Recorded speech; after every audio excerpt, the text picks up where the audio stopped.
আমি মোহতারামকে তার নির্ধারিত বিষয়ের উপর আলোকপাত করার জন্য সবিনয় অনুরোধ জানাচ্ছি।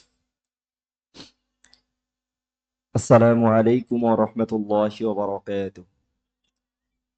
ইন্নাল হামদালিল্লাহ নাহমাদুহু ওয়া নাস্তাঈনুহু ওয়া নাস্তাগফিরুহ ওয়া আশহাদু আল লা ইলাহা ইল্লাল্লাহ ওয়াহদাহু লা শারীকা লাহ ওয়া আন্না মুহাম্মাদান আবদুহু ওয়া রাসূলুহু।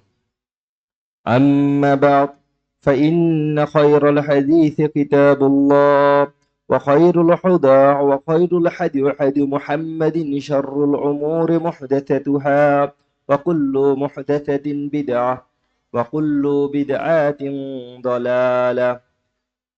قال الله تعالى إن الله وملائكته يصلون على النبي يا أيها الذين آمنوا صلوا عليه وسلموا تسليما اللهم صل وسلم على نبينا محمد. সমস্ত প্রশংসা মহান রব্বুল আলামিনের জন্য, যিনি এই উম্মাহকে শ্রেষ্ঠত্ব দিয়েছেন এবং সেই সাথে শ্রেষ্ঠত্ব অর্জনের পথ এবং পদ্ধতি বাতলে দিয়েছেন।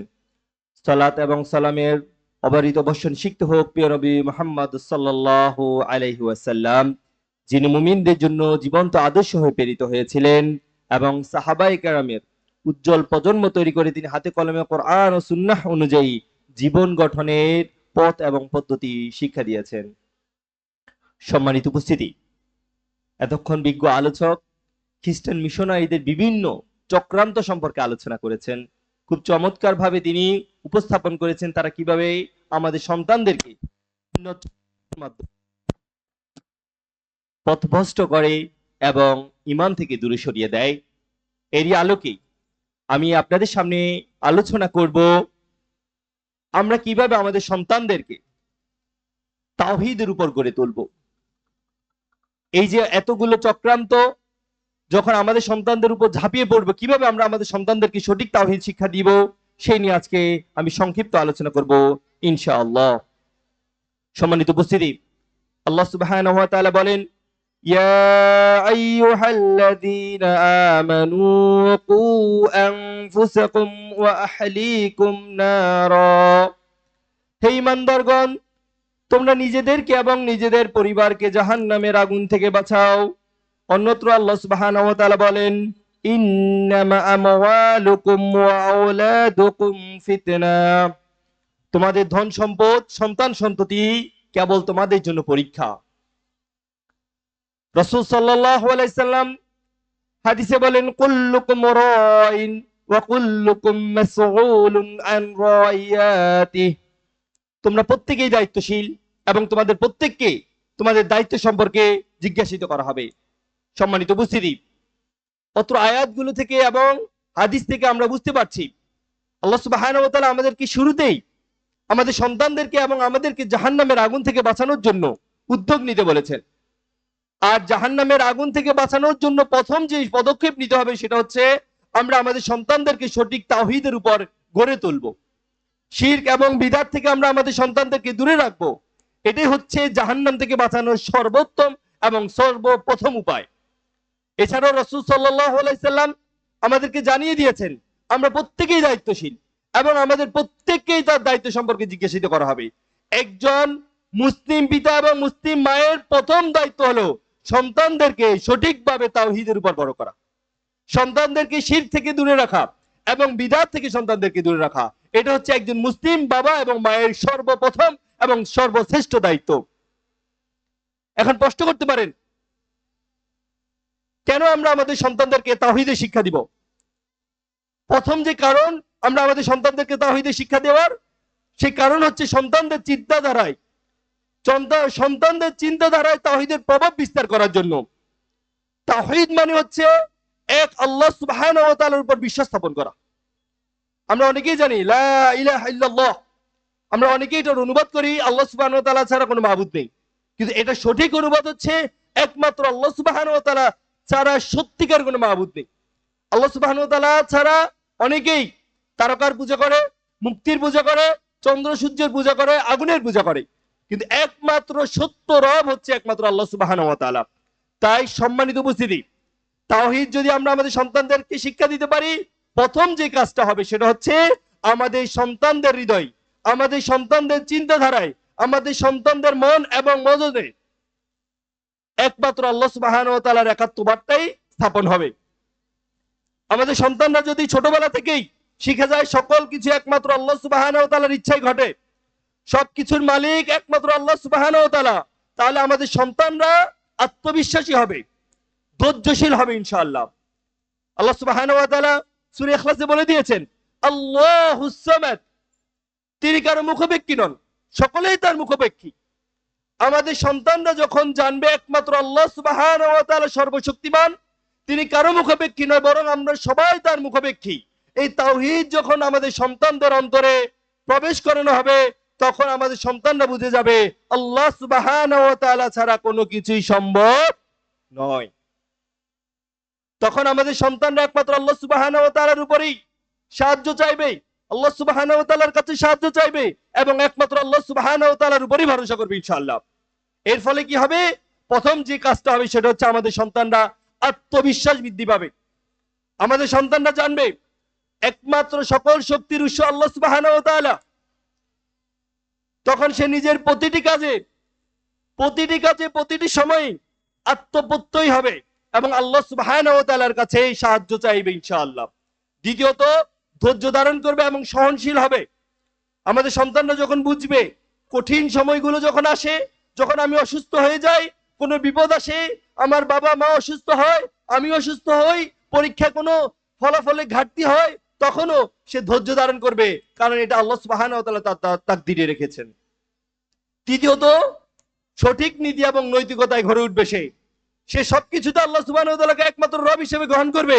তখন সে বিভিন্ন অন্যায় কাজ থেকে দূরে থাকবে। সে ভাববে আমি মিথ্যা কথা বলতে পারবো না, কারণ আমার রব হচ্ছে আল্লাহ সুবহানাহু ওয়া তাআলা, তিনি মিথ্যা কথা বলা পছন্দ করেন না।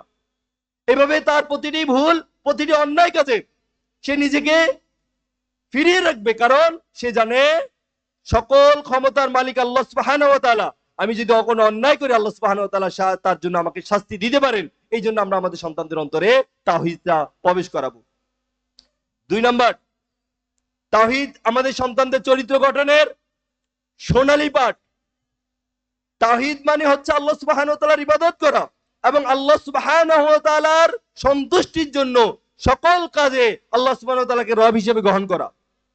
আল্লাহ সুবহানাহু ওয়া তাআলা কুরআনুল কারীমে বলেন, কুল ইন্নাস সালাতি ওয়া নুসুকি ওয়া মাহইয়ায়া ওয়া মামাতি লিল্লাহি রাব্বিল আলামিন।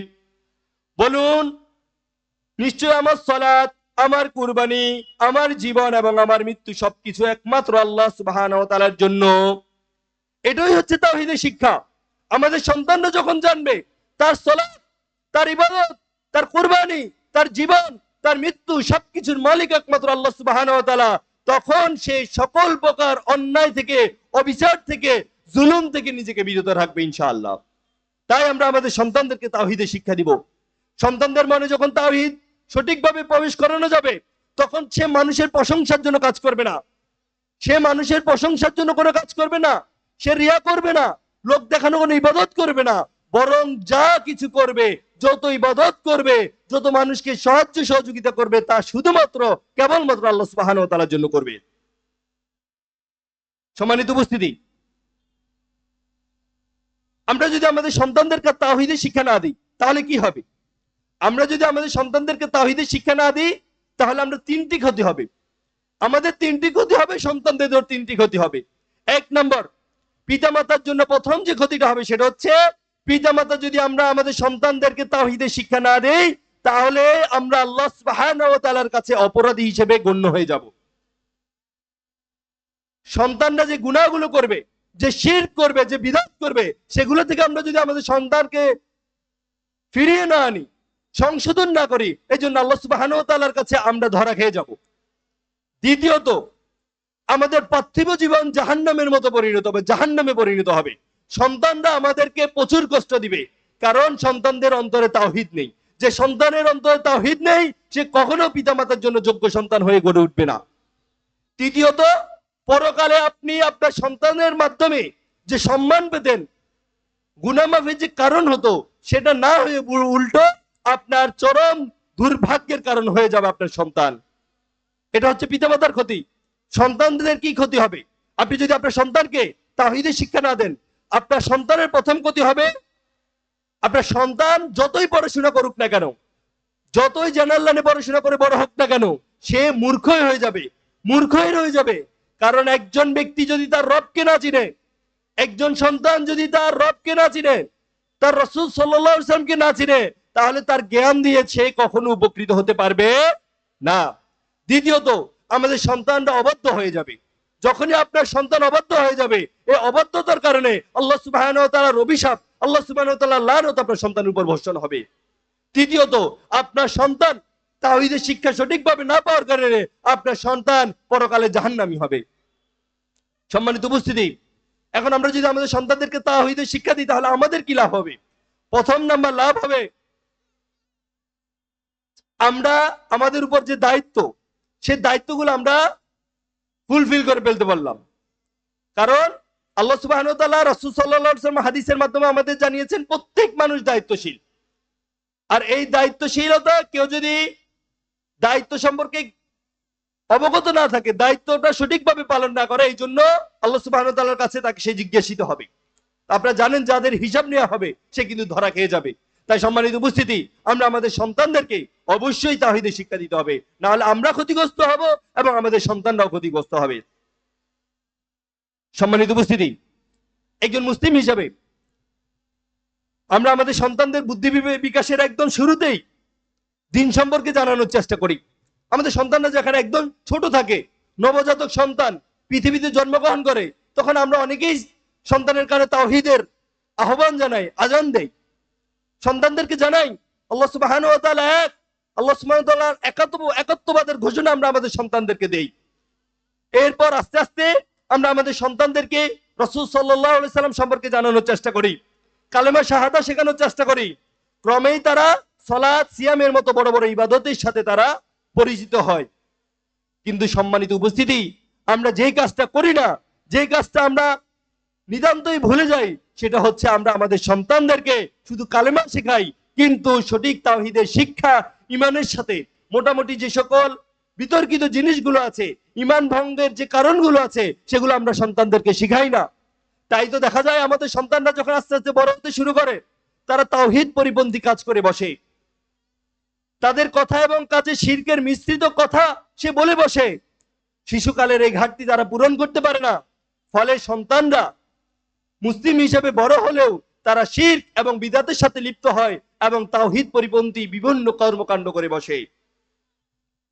তাই সম্মানিত উপস্থিতি, আমরা আমাদের সন্তানদেরকে জ্ঞান অর্জন দেওয়ার আগে, ইলম দেওয়ার আগে, আমলের আগে, সবার আগে আমরা আমাদের সন্তানদের তাওহীদের সাথে পরিচয় করাতে হবে। জুনদুব বিন আব্দুল্লাহ রাদিয়াল্লাহু আনহু বলেন, তিনি বলেন, রাসূল সাল্লাল্লাহু আলাইহি সাল্লামের সাথে আমরা থাকতাম, তখন আমরা ছিলাম টকবকে যুবক। আমরা ঈমান শিখেছি কুরআন শেখার আগে। এরপর আমরা যখন কুরআন শিখেছি, তখন আমাদের ঈমান বেড়ে গিয়েছিল। সম্মানিত উপস্থিতি, সাহাবী বলছেন, আমরা যখন যুবক অবস্থায় ছিলাম, আমরা কোরআন শেখার আগে ঈমান সম্পর্কে জানতে পেরেছি। রাসূল সাল্লাল্লাহু আলাইহি ওয়াসাল্লাম থেকে আমরা ঈমান শিখেছি। এই ঈমান শিক্ষার কারণে যখন আমরা কোরআন শিখেছি পরে, তখন আমাদের ঈমান কোরআন শিখার পরে আরো বেশি বেড়ে গিয়েছিল। তাছাড়া আপনারা দেখতে পাচ্ছেন, বর্তমান সময় ইসলামের সঠিক জ্ঞান দান করার প্রয়োজনীয়তা আস্তে আস্তে বাড়ছে। বর্তমান সময়ে আধুনিক মিডিয়া, ফিল্ম ইন্ডাস্ট্রি, কার্টুন ইত্যাদির মাধ্যমে আমাদের সন্তানদের ব্রেন ওয়াশ করে ফেলছে, তাদের চরিত্র ধ্বংস করে ফেলছে। এই প্রেক্ষাপটকে সামনে রেখে আমরা আমাদের সন্তানদেরকে বাল্যকাল থেকে, শুরুর বয়স থেকে যদি আমরা আমাদের সন্তানদেরকে তাওহীদের শিক্ষা না দেই, তাহলে আমাদের সন্তানরা সঠিকভাবে বেড়ে উঠবে না এবং শিরক এবং বিদআত নিয়ে সে বেড়ে উঠবে, হয়তোবা সে মুশরিক হিসেবে মৃত্যুবরণ করবে। সম্মানিত উপস্থিতি, রাসূল সাল্লাল্লাহু আলাইহি ওয়াসাল্লাম একটা হাদিসে স্পষ্ট করে বলেছেন, প্রত্যেক শিশু, প্রত্যেক নবজাতক সন্তান পৃথিবীতে যখন জন্মগ্রহণ করে, এই জন্মগ্রহণ করার সময় সে ফিতরাতগতভাবে ইসলামের উপর আসে, সে ঈমানের উপরে আসে। কিন্তু তার পিতামাতা, তার আশেপাশের পরিবেশ তাকে অগ্নিপূজক বানায়, মুশরিক বানিয়ে ফেলে। সম্মানিত উপস্থিতি, এটা কত কঠিন হতে পারে। আমাদের সন্তানরা পৃথিবীতে যখন জন্মগ্রহণ করে, তখন কিন্তু নবজাতক সন্তানটা মুসলিম হিসেবে ঈমান নিয়ে মৃত্যুবরণ করে। ইমানের বীজ তার অন্তরে থাকে, কিন্তু আমি আপনি সঠিকভাবে সেই বীজের পরিচর্যা করতে না পারার কারণে আমাদের সন্তানরা আজকে বিপদে চলে যায়। সম্মানিত উপস্থিতি, এখন প্রশ্ন করতে পারেন তাহলে আমরা কিভাবে আমাদের সন্তানদের তাওহীদের শিক্ষা দিব? আমি খুব সংক্ষেপেই আমাদের সন্তানদেরকে তাওহীদ শিক্ষা দেওয়ার 9টি উপায় সম্পর্কে আপনাদেরকে জানানোর চেষ্টা করব ইনশাআল্লাহ। সম্মানিত উপস্থিতি, আমরা যদি আমাদের সন্তানদেরকে তাওহীদের শিক্ষা দিতে চাই, প্রথম যে কাজটা করতে হবে সেটা হচ্ছে উত্তম সঙ্গিনী নির্বাচন করতে হবে, উত্তম স্ত্রী এবং উত্তম স্বামী নির্বাচন করতে হবে। রাসূল সাল্লাল্লাহু আলাইহি ওয়াসাল্লাম বলেছেন, তোমাদের এমন মুমিন স্ত্রী গ্রহণ করা উচিত সে যেন তোমার আখিরাতের কাজে সহযোগিতা করে। এখন বুড়োরা বিপদে পড়ে গেছেন, চিন্তা করছেন এই বয়সে আবার উত্তম স্ত্রী কোথায় পাবো? যা পেয়েছেন সেটাই সন্তুষ্ট, আল্লাহ সুবহানাহু ওয়া তাআলার কাছে দোয়া করেন, যা পেয়েছি এটাকে আপনি ইমানের উপর রাখেন, এটাকে আপনি সঠিকভাবে পরিচর্যা করার তৌফিক দান করেন। আর যারা যুবক আছে তাদেরকে বলবো, বিবাহের ক্ষেত্রে ফ্যান্টাসিটাকে ভুলে গিয়ে আল্লাহ সুবহানাহু ওয়া তাআলার জন্য বিবাহ করার চেষ্টা করো। এমন দিনদার স্ত্রী গ্রহণ করো যে দিনদার স্ত্রী সালাউদ্দিন আইয়ুবী রাহিমাহুল্লাহর বাবা গ্রহণ করেছে, যে দিনদার স্ত্রী ইমাম শাফি রহিমুল্লাহর বাবা গ্রহণ করেছে, যে দিনদার স্ত্রী তালহা রাদিয়াল্লাহু আনহু গ্রহণ করেছেন। এমন স্ত্রী আপনাকে খোঁজ করতে হবে, কারণ আপনার স্ত্রী আপনার সন্তানকে বাল্যকাল থেকেই তাওহীদের সঠিক শিক্ষাটা দেওয়ার সর্বপ্রথম শিক্ষক হিসেবে কাজ করে। এই জন্যই তো বিজ্ঞ স্কলারগণ বলেছেন, মা হচ্ছে একজন সন্তানের প্রথম বিদ্যালয়ের প্রস্তুতি। মা যদি ভালো হন, মা যদি উন্নত হন, তাহলে ওই জনগোষ্ঠী অবশ্যই উন্নত হবে। দ্বিতীয়ত,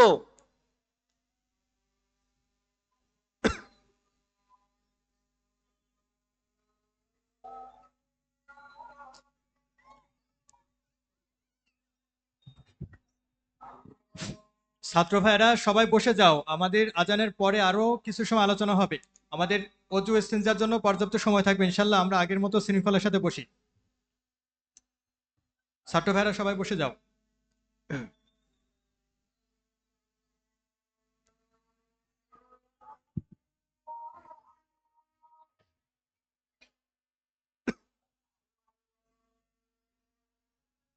আপনারা একটু বসুন, আমরা 10 মিনিট বা 15 মিনিটের মধ্যে শেষ করে দিচ্ছি ইনশাআল্লাহ।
সম্মানিত উপস্থিতি, দ্বিতীয়ত, আপনি যদি আপনার সন্তানকে সঠিক তাওহীদের শিক্ষা দিতে চান, তাহলে এমন দ্বীনী প্রতিষ্ঠান আপনাকে সন্ধান করতে হবে যে প্রতিষ্ঠানে শিরক এবং বিদআত চর্চা থেকে দূরে থাকে, যে প্রতিষ্ঠান শিরক এবং বিদআত থেকে দূরে থাকে, যে প্রতিষ্ঠানে সন্তানকে শিরকে শিক্ষা দেওয়া হয় না, বিদআতের শিক্ষা দেওয়া হয় না, বরং শিরক এবং বিদআতের বিরুদ্ধে অতন্দ্র প্রহরী করে গড়ে তোলে, এরকম শিক্ষা প্রতিষ্ঠান আপনাকে খুঁজে বের করতে হবে এবং এমন প্রতিষ্ঠানে আপনার সন্তানকে ভর্তি করাতে হবে। 3 নাম্বার, আপনি যদি আপনার সন্তানকে তাওহীদের শিক্ষা দিতে চান, তাহলে আপনার সন্তানকে অবশ্যই 7 বছর বয়স থেকে সালাতের আদেশ দিতে হবে এবং 10 বছর বয়স থেকে সালাতে যদি সে গাফিলতি করে অল্প অল্প করে শাসন করতে হবে। আজকে সময় স্বল্পতা, তাহলে না হলে আমি এই বিষয়টা আপনাকে গুরুত্বের সাথে বোঝানোর চেষ্টা করতাম। আল্লাহ সুবহানাহু ওয়া তাআলা পবিত্র কুরআনুল কারীমে বলছেন, আর আপনার পরিবার বর্গকে আপনি সালাতের আদেশ দিন এবং তার উপর অবিচল থাকুন। সম্মানিত উপস্থিতি, আমার খুবই কষ্ট লাগে আমাদের পিতামাতারা তাদের বিভিন্ন কর্মকাণ্ড দেখে আমার কাছে খুব অবাক মনে হয়। আল্লাহ সুবহানাহু ওয়া তাআলা আমাদের সন্তানদের রব। আল্লাহ সুবহানাহু ওয়া তাআলা আমাদের সন্তানদের রব। আপনার রব জানেন আপনার সন্তানদের জন্য কোনটা ভালো কোনটা খারাপ। আল্লাহ সুবহানাহু ওয়া তাআলা সে রব, আপনার সন্তানকে সালাত আদায়ের জন্য নির্দেশ দিয়েছেন, কিন্তু আপনি পিতামাতা হয়ে আপনার সন্তানকে সালাত আদায় করতে দেন না। আপনার সন্তান জামাতের সাথে সালাত আদায় করা ফরজ। আপনার সন্তান জামাতে সালাত আদায় করতে যেতে পারে না, আপনি বলেন না বাইরে গেলে ক্ষতি হতে পারে, পড়াশোনার ক্ষতি হতে পারে, কিন্তু আপনার সন্তানের সালাত আদায় আপনি বাধা সৃষ্টি করেন। আমি অবাক হয়ে যাই, কিভাবে একজন পিতামাতা পারেন তার সন্তানকে সালাত আদায় থেকে বিরত রাখতে। আপনার সন্তানের পরীক্ষা চলছে, রাতের 12টা 1টা পর্যন্ত পড়াশোনা করেছে, এমন সময় ঘুমিয়েছে, সকালবেলা ফজরের সময় হয়ে গেল, আপনি চিন্তা করেন আরে আমার সন্তান তো রাতে 2টা পর্যন্ত পড়াশোনা করেছে, সকালবেলা 10টায় পরীক্ষা, এখন যদি আমি আমার সন্তানকে ফজরের সময় উঠাই আমার সন্তানের কষ্ট হবে। আপনি আপনার সন্তানকে উঠাতে চান না। কিভাবে আপনি আপনার স্রষ্টার বিরোধিতা করেন? আপনার স্রষ্টা আপনার সন্তানকে আপনার থেকে হাজার কোটি লক্ষ গুণ বেশি ভালোবাসে।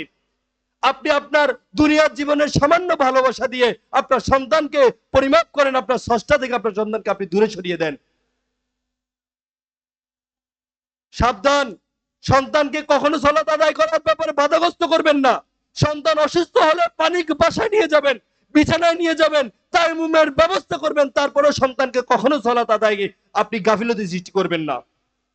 সন্তানকে তাওহীদের শিক্ষা দেওয়ার সবচেয়ে বড় উপায় হচ্ছে সালাত আদায় শক্তিশালী মুমিন হওয়া।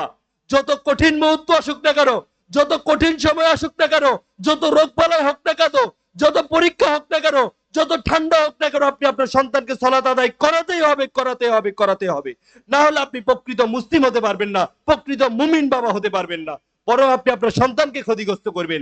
সম্মানিত উপস্থিতি, এরপর আমাদেরকে যে কাজ করতে হবে, আমরা আমাদের সন্তানদেরকে ছোট থেকেই নবী রাসূল এবং সাহাবীদের জীবনীগুলো, ছোট ছোট ঘটনাগুলো সুন্দর করে উপস্থাপন করব। আমরা যখন আমাদের সন্তানদেরকে নবী রাসূল এবং সাহাবীদের জীবনীগুলো উপস্থাপন করব, ছোটবেলা থেকেই যখন যারা জানবে একজন ইউসুফ আলাইহিস সালাম ছিল, যে তার ভাইদের মাধ্যমে ষড়যন্ত্রের শিকার হয়ে তাকে কূপে ফেলে দেওয়া হয়েছিল, তাকে মিশরের দাস হিসেবে বিক্রি করে দেওয়া হয়েছিল, তাকে মিশরের কারাগারে বন্দী করে রাখা হয়েছিল, তারপরেও আপনার সন্তান যখন জানবে ইউসুফ আলাইহিস সালাম ধৈর্য ধারণ করেছে, তখন আপনার সন্তানও ধৈর্য ধারণ করবে, একমাত্র আল্লাহ সুবহানাহু ওয়া তাআলার উপরে সে বিশ্বাস স্থাপন করবে। আপনার সন্তান যখন জানবে ইব্রাহিম আলাইহিস সালাম আল্লাহ সুবহানাহু ওয়া তাআলার সন্তুষ্টির জন্য ওই মুক্তিপূজকদের বিরোধিতা করেছিল, আল্লাহ সুবহানাহু ওয়া তাআলার সন্তুষ্টির জন্য তার সন্তানকে মরুপ্রান্তরে রেখে এসেছিল, আল্লাহ সুবহানাহু ওয়া তাআলার সন্তুষ্টির জন্য তার সন্তানকে কুরবানি করতে চেয়েছিল, তখন আপনার সন্তানও জানবে একমাত্র আমাকে সব কাজ করতে হবে আল্লাহ সুবহানাহু ওয়া তাআলার সন্তুষ্টির জন্য। আপনার সন্তান যখন জানবে রাসূল সাল্লাল্লাহু আলাইহি ওয়াসাল্লাম তাজিমে তাওহীদের দাওয়াত দেওয়ার জন্য অনেক রকম অন্যায় জুলুমের শিকার হয়েছে, নিজ জন্মভূমি ফেলে তাকে মক্কা হিজরত, মদিনায় হিজরত করতে হয়েছে, তার শরীরে বিভিন্ন জুলুমের আঘাত খেতে হয়েছে, ওই তাইফের ময়দানে তাইফের পান্তরে পাথরের আঘাত খেতে হয়েছে, তারপরেও কেবলমাত্র আল্লাহ সুবহানাহু ওয়া তাআলা তাওহীদের দাওয়াত দিয়েছেন, তখন আপনার সন্তানও একমাত্র আল্লাহ সুবহানাহু ওয়া তাআলার সন্তুষ্টির জন্য কাজ করতে চাইবে ইনশাআল্লাহ। তাই সম্মানিত উপস্থিতি, আমরা আমাদের সন্তানদেরকে ছোটবেলা থেকেই উত্তম আদব আখলাক দিয়ে বেড়ে উঠানোর পাশাপাশি সর্বপ্রথম যে কাজ করতে হবে, আমরা আমাদের সন্তানদেরকে তাওহীদের শিক্ষা দিতে হবে। আপনারা সবাই জানেন সূরা লুকমানে আল্লাহ সুবহানাহু ওয়া তাআলা লুকমান হাকিমের কথাগুলো আমাদের সামনে উপস্থাপন করেছেন। লুকমান হাকিম তার সন্তানকে সর্বপ্রথম যেই কাজের নির্দেশ দিয়েছে সেটা হচ্ছে ইয়া বুনাইয়া লা তুশরিক বিল্লাহ ইন্নাশ শিরকা লা যুলমুন আযীম। হে আমার আদরের সন্তান, হে আমার আদরের সন্তান, শিরক করিও না, শিরক সবচেয়ে বড় জুলুম। আপনি আমার সর্বপ্রথম কাজ হবে আমাদের সন্তানদেরকে সর্বপ্রথম দাওয়াত দেওয়া শিরকের। শিরক থেকে যখন আপনার সন্তান দূরে থাকবে, বিদআত থেকে যখন আপনার সন্তান দূরে থাকবে, ইনশাআল্লাহ আপনার সন্তান তাওহীদের উপর বড় হবে। আপনার সন্তানকে খ্রিস্টান মিশনারিরা বিভ্রান্ত করতে পারবে না, আপনার সন্তানকে সেকুলাররা বিভ্রান্ত করতে পারবে না, আপনার সন্তানকে পশ্চিমা মিডিয়া বিভ্রান্ত করতে পারবে না। আপনার সন্তানদেরকে বিভিন্ন রকম অপকর্ম, চক্রান্ত, সমকামিতা, ট্রান্সজেন্ডারবাদ, তারপরে যত রকম ফিতনা পৃথিবীতে আসবে সামনে, কোনোটাই ধরতে পারবেন আপনি যদি আপনার সন্তানকে তাওহীদের শিক্ষা দেন।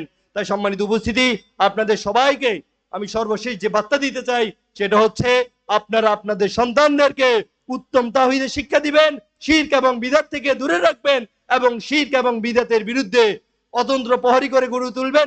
ইনশাআল্লাহ আপনারা দুনিয়াতে এবং আখিরাতে উপকৃত হবেন, আপনার সন্তানরাও দুনিয়া এবং আখিরাতে উপকৃত হবে।